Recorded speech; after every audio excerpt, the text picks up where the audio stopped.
योगी आदित्यनाथ एक नारा देते हैं, बटेंगे तो कटेंगे। उत्तर प्रदेश की राजधानी लखनऊ के अंदर योगी आदित्यनाथ की नाक के नीचे एक 32 साल के नौजवान मोहित पांडे की पुलिस की कस्टडी में मौत हो गई। परिवार वाले कह रहे हैं कि पुलिस ने किसी बड़े नेता के दबाव में पीट पीट करके हमारे लड़के को मार डाला।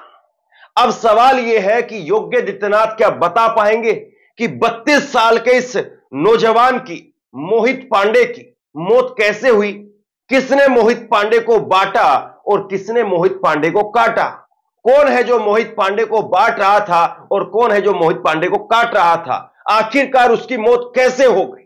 क्या अब भी मंच पर खड़े होकर के नारे लगवाए जाएंगे, बटेंगे तो कटेंगे? आखिरकार उत्तर प्रदेश में ये जो गुंडागर्दी का नया मॉडल निकल करके सामने आ रहा है और पुलिस या गुंडाराज का जो मॉडल निकल करके सामने आ रहा है, इसमें अब केवल मुसलमानों की चूड़ी टाइट करने तक बात सीमित नहीं रह गई है। क्योंकि अक्सर कहा जाता है कि आप शांत रहिए, खामोश रहिए, मुसलमानों की चूड़ी टाइट की जा रही है।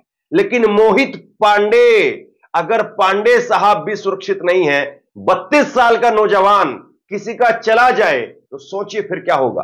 और ऐसा नहीं है कि ये मोहित पांडे कोई हिस्ट्री सीटर था, ऐसा नहीं है कि मोहित पांडे कोई खूंखार अपराधी था। ये स्कूल की ड्रेस बेचने वाला एक कपड़ा व्यापारी था और इसको और इसके भाई को, दोनों को पुलिस उठा करके लेकर के जाती है। और केवल इतना सा विवाद था कि मोहित पांडे पर आरोप लगाया था एक दूसरे अन्य व्यक्ति ने, जिसमें कहा था कि मोहित पांडे ने उसके साथ में कोई धोखाधड़ी की है कपड़ों को लेकर के। इतनी सी बात थी सिर्फ, और इतनी सी बात को लेकर के पुलिस दोनों भाइयों को घर से उठा ले जाती है। सबसे पहले तो सवाल यही खड़ा होता है कि इतनी सी बात में आप कैसे दो भाइयों को एक साथ उठा करके ले गए? दूसरी बड़ी बात, कैसे उस युवक की पुलिस कस्टडी में मौत हो गई? अब पुलिस का भी इस पर बयान आया है। पुलिस कह रही है कि उसका स्वास्थ्य खराब हो गया। अगर स्वास्थ्य खराब हो गया तो पुलिस ये बताए कि अब उसका स्वास्थ्य खराब था तब उसको गिरफ्तार किया गया, या आपने इतना मारा, इतना मारा, इतना मारा कि उसका स्वास्थ्य वाकई खराब हो गया?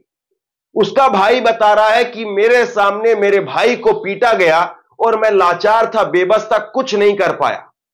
उसके चाचा बता रहे हैं कि किसी नेता की शय पर, किसी नेता के इशारे पर पुलिस ने उसको पीटने का काम किया है। सोचिए, जब इतनी सारी बात मैं आपको बता रहा हूं तो ये सारी चीजें हुई हैं उत्तर प्रदेश के अंदर, लखनऊ के अंदर, योगी आदित्यनाथ की नाक के नीचे।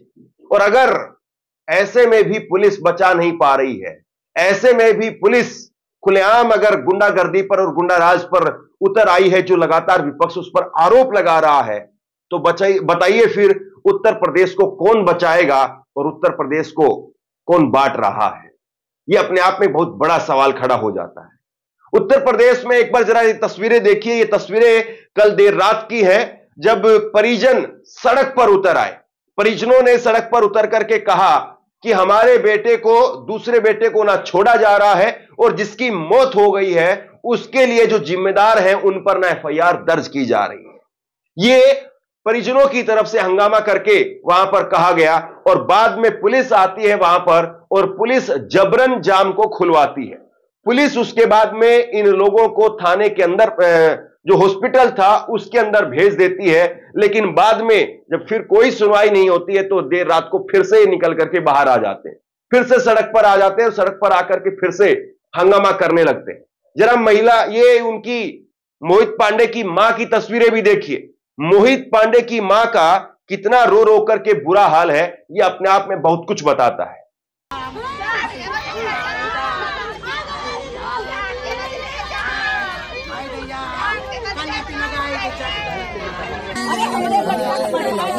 अरे ये तस्वीर अपने आप में बता रही है कि उत्तर प्रदेश में कौन बट रहा है और कौन कट रहा है। लेकिन सबसे बड़ी बात यह है, जब ऐसी कोई खबर निकल करके सामने आती है और वो बीजेपी शासित डबल इंजन से निकल करके सामने आती है, तो फिर मीडिया उस पर बात नहीं करता है, मीडिया उस पर सवाल नहीं खड़े करता है। लेकिन जो मृतक है उसके चाचा रामदेव पांडे वो कह रहे हैं कि हमारे भतीजों को पुलिस उठा करके ले गई, किसी के इशारे पर उसको इतना मारा गया कि वो मर गया। आपका नाम क्या है? आपका नाम क्या है? रामदेव पांडे। मैं उनका चाचा लगता हूँ। कल उनको पकड़ लेके गए थे, रात भर उनको बंद रखा, किसी को मिलने नहीं दिया। एक भाई को इमरजेंसी में एडमिट करा दिया तारीख 26 26 है 25 है 26/10/2024 को, और उसको मरा हुआ अस्पताल में एडमिट करा दिया। इसके बाद दूसरे को पकड़े, उसको आने नहीं दे रहे हैं कि वो पोल खोल देगा कि कैसे मरा, क्या मारा गया, कौन सी चोट मारी गई। अभी तक उसको पेश नहीं होने दे रहे हैं। कहाँ का ये मामला है? ये मामला है देवा रोड का है, देवा रोड का मामला है, जैनाबाद का। चिन्हट थाने की बात है, चिन्हट थाने वाले पकड़ के ले आए। किस मामले में लाए थे? 151 में मारपीट हुई थी। किससे हुई थी? अरे पोर्टर वाला है, मैं जान नहीं था, अवधेश नाम है उसका। उसको ला करके रात में कोई नेता आया, उसको मरवाया, विधिवत मरवाया, ऐसी चोट मारी कि वो मर गया। सवेरे आकर के पुलिस वालों ने अस्पताल लोहिया अस्पताल में एडमिट कर दिया। जब उसकी डेथ हो गई तब हम लोगों को इन्फॉर्म कर रहे हैं कि ये मर गया। दूसरा भाई कहाँ है? दूसरा भाई अभी कोर्ट में पता नहीं, हम लोग अभी पता नहीं लग रहा, पुलिस क्या बता रही है? नहीं देखने नहीं दिया। उसको साथ में ले आए थे, उसको मिलने नहीं दे रहे, उसको मिलने नहीं दे रहे हैं। परिवार वाले सीधे तौर पर योगी आदित्यनाथ की पुलिस को कटघरे में खड़ा कर रहे हैं। लेकिन मजाल क्या कोई इसी पर बात कर ले? मजाल क्या कोई योगी आदित्यनाथ से पूछ ले कि आखिरकार ये उत्तर प्रदेश को उत्तम प्रदेश का दावा करने के साथ साथ ये कैसे जो है वो आप एनकाउंटर और हाफ एनकाउंटर और कस्टोडियल डेथ के अंदर कौन सा प्रदेश बना रहे हैं? परिवार के लोग कह रहे हैं कि लॉकअप में इतना पीटा कि दम तोड़ दिया। युवक के परिवार वालों के मुताबिक पुलिस ने लॉकअप में इतनी पिटाई की जिससे मोहित पांडे 32 साल के उनकी मौत हो गई। वह स्कूल ड्रेस बेचने का काम करता था। शुक्रवार को चिन्हट पुलिस ने मोहित और उसके भाई शोभाराम को लड़ाई झगड़े के मामले में हिरासत में लिया था। पुलिस ने उसके शव को पोस्टमार्टम के लिए भेज दिया है। मामला चिन्हट कोतवाली का है। अब चिन्हट कोतवाली पर यह मामला जो है उनके एसएचओ पर और कई अन्य पुलिस वालों पर दर्ज किया गया है। वो भी तब हुआ है जब उन पुलिस वालों के खिलाफ परिवार वालों ने इतना हंगामा किया। सोचिए कि अगर इस घटना के अंदर कोई मुस्लिम व्यक्ति होता तो क्या सड़क पर इतना उतर करके इतना बोलने की इजाजत मिल पाती? सवाल ये भी कि क्या तब भी एसएचओ के खिलाफ एफआईआर की जाती? और मैं सवाल इसलिए भी पूछ रहा हूं क्योंकि इससे पहले कितनी मौतें मुसलमानों की वो कस्टोडियल डेथ के नाम पर हुई हैं। और यह सवाल इसलिए नहीं कि धर्म के नजरिए से हम किसी पीड़ित को देखें, सवाल इस बात से है क्योंकि एक वक्त तक लंबी राजनीति इसी बात को लेकर के की गई कि मुसलमानों की चूड़ी टाइट की जा रही है। तब लोगों के जहन से वो सारे सवाल खत्म कर दिए गए कि किस तरीके से कानून को ताक पर रख करके, संविधान को ताक पर रख करके और पुलिस अपना काम ना करके और किस तरीके से गुंडागर्दी कर रही है। और इसको लेकर के पुलिस पर अलग अलग मामलों में अलग अलग अदालतों के अंदर फटकार लगी। लेकिन लोगों के जहन में यही बात फिट कर दी गई कि आप खामोश रहिए, मुसलमानों की चूड़ी टाइट की जा रही है। अब मुसलमानों की चूड़ी टाइट हुई नहीं हुई, क्या हुआ क्या नहीं हुआ, वो तो सबके सामने है। लेकिन आप ये बताइए मोहित पांडे की मौत कैसे होगी? मोहित पांडे 32 साल का एक युवा कैसे जो है वो पुलिस लॉकअप के अंदर मारा जाता है? इसको लेकर के पुलिस क्या कह रही है वो भी सुन लीजिए। और पुलिस की सफाई क्या वाकई जो है वो विश्वास के लायक है या सिर्फ खाना पूर्ति की जा रही है? मोहित कुमार पुत्र स्वर्गीय शिवगिरी, जिनकी उम्र 30 साल है और जो कि गांव जैनाबाद थाना क्षेत्र चिन्हट के निवासी हैं, इनको थाना पर बीएनएस की धारा 170 के अंतर्गत गिरफ्तार किया गया था और गिरफ्तार के बाद दाखिल किया गया था। इनकी दाखिले कुछ समय पश्चात इनके स्वास्थ्य में कुछ गिरावट होने लगी जिसकी वजह से इनको सामुदायिक स्वास्थ्य केंद्र चिन्हट ले जाया गया था, जहां इन्हें रेफर किया गया था। रेफरल के बाद इनको डॉक्टर अमरोली हॉस्पिटल लेके आया गया था, जहां इनकी दुखद मृत्यु हो गई। इनकी मृत्यु की सूचना तत्काल इनके परिजनों को दी गई है। परिजन हॉस्पिटल में मौजूद है, सभी विधिक कार्रवाई कुछ करते हैं। एक तरफ पुलिस के बयान है, एक तरफ पुलिस कह रही है, दूसरी तरफ परिवार कह रहा है। जो भाई उसके साथ में गया था, यानी मोहित पांडे के साथ में उसका जो दूसरा भाई, बड़ा भाई शोभराज, जो उसके साथ गया था, उसने क्या कहा है वो सुनिए।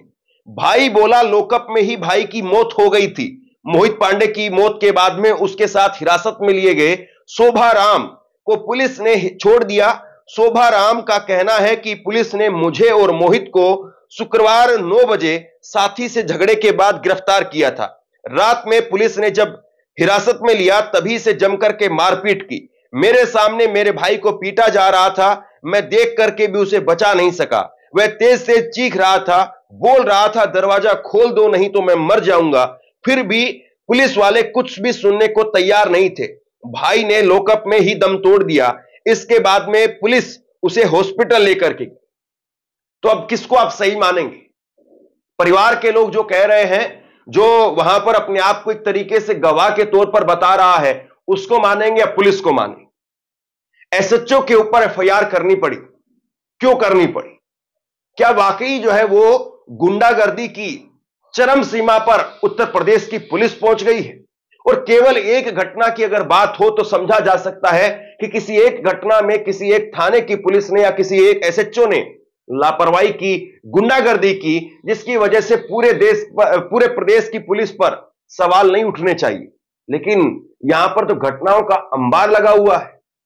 यहां पर तो अपराध खुलेआम नजर आता है और जिससे पुलिस भी अछूत नहीं है। याद कीजिए, अभी कुछ रोज पहले मैंने आपको खबर दिखाई थी कि करवा चौथ पर अयोध्या से छुट्टी लेकर के कानपुर जा रही एक महिला पुलिसकर्मी के साथ में उसको दबोच करके उसके साथ दरिंदगी की गई। वो घटना क्या आप भूले हैं? 2 घटनाएं मैं आपको और दिखाता हूं। ये 2 घटनाएं भी आज की ओर देखिए, जो खबर निकल करके सामने आ रही है। नर्स से सामूहिक दुष्कर्म, हाथ बांध करके रेलवे ट्रैक पर मरने के लिए फेंक दिया। इतनी हिम्मत आखिरकार उत्तर प्रदेश में इन गुंडों की कैसे हो रही है? एक नर्स के साथ में सामूहिक दुष्कर्म किया जाता है और उसके बाद में उसके हाथ पैर बांध करके उसको रेलवे ट्रैक पर मरने के लिए फेंक दिया जाता है, ताकि लगे कि इसने गुमशुदगी कर ली, इसने अपनी आत्महत्या कर ली। आप बताइए कि कैसे उत्तर प्रदेश की पुलिस और उसका प्रशासन खुलेआम यहां पर हाथ रख करके बैठा हुआ नजर आता है। और जहां पर एनकाउंटर, हाफ एनकाउंटर की बात होती है, वहां पर मीडिया में कहा जाता है कि अब तो बुलडोजर चलाया जाए। क्या मोहित पांडे की मौत के लिए जो जिम्मेदार हैं, क्या उनके घरों पर बुलडोजर चलेगा? क्या उस पुलिस चौकी पर बुलडोजर चलेगा? क्या उस एसएचओ के घर पर बुलडोजर चलेगा? क्या उसकी नौकरी पर बुलडोजर चलेगा? सवाल बहुत सारे हैं। और सवाल यह भी है कि योगी आदित्यनाथ, उनकी भी जिम्मेदारी तय की जाएगी? उनसे भी सवाल किया जाएगा या योगी आदित्यनाथ को सिर्फ और सिर्फ यह कहकर के जो है वो आगे बढ़ा दिया जाए कि उन्होंने एक नया नारा दे दिया है, बटेंगे तो कटेंगे। और जो हिंदुत्व की राजनीति को, बीजेपी की राजनीति को अच्छा लग रहा है और इसीलिए योगी आदित्यनाथ को एक्स्ट्रा छूट मिल जानी चाहिए, उनसे सवाल जवाब नहीं होने चाहिए। दवा माफिया के बयान से कटघरे में टास्क फोर्स जांच के आदेश दे दिए गए। आप एक मामला उठाइए, एक विभाग उठाइए, कहां कहां पर जो है वो योगी आदित्यनाथ फंसते हुए नजर नहीं आते हैं। लेकिन जो महिमा मंडन करने वाले लोग हैं, उनको शायद ये खबरें दिखती नहीं है। इसलिए आप इन खबरों को आगे तक पहुंचाइए, लोगों तक पहुंचाइए। और आप क्या सोचते हैं, योगी आदित्यनाथ जी उनके बारे में क्या कहेंगे, उनके पुलिस प्रशासन के बारे में क्या कहेंगे, और उनके बटेंगे तो कटेंगे इस नारे पर क्या कहेंगे? और वाकई अब भी चूड़ी टाइट है, या अब लोगों को समझ में आ रहा है कि जो कुछ तब हो रहा था वो भी गलत है, जो कुछ आज हो रहा है वो भी गलत है। पुलिस को बेलगाम छोड़ देना, कानून को कानून के हाथों में लेने की इजाजत दे देना, वो सही नहीं है। शेयर कीजिए इस खबर को, लोगों तक पहुंचाइए और इसी तरह की तमाम खबरों के लिए ऑनलाइन न्यूज इंडिया को सब्सक्राइब कीजिए। आपका बहुत बहुत धन्यवाद।